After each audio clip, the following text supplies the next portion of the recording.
Yan na mga katribo, magbabalag na si katribo ng pagapangan ng kanyang patula, pagapangan ng anak ng patula.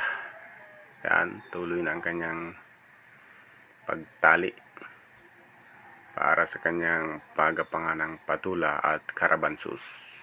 Dalawang gumagapang na gulay mga katribo ang kanyang ilagyan ng balag para pag namunga ay maganda ang ating pamimitas. Yan ang ating munting garden, gulay na pansarili para makatipid sa mga pang araw-araw na ulam. Yan, kunting tiyaga lang mga katribo, makakagulay din tayo ng sariwang gulay. Ang tuloy ng pukpok ni katribo Igmi.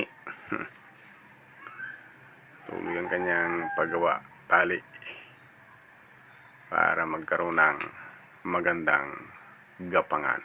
Ganda yung katribo, gapangan ng patula. Yung lalampas yan doon ka mga katribo ay bitbahay na yun, kanila na yun pag lumampas. Yan, malapit nang matapos. Talagang mabilis si katribo dumali. Yan, ganda, ang ganda ng gapangan. Sana maganda rin ang tubo mga katribo ng ating patula at 4 kantos para makaani tayo ng maganda. Sarap niyang sa bulanglang. Ang sarap niyan sa bulanglang, higop ng sabaw, pampalakas ng katawan. Kaya tiyaga-tiyaga lang si katribo ng paggawa ng gapangan.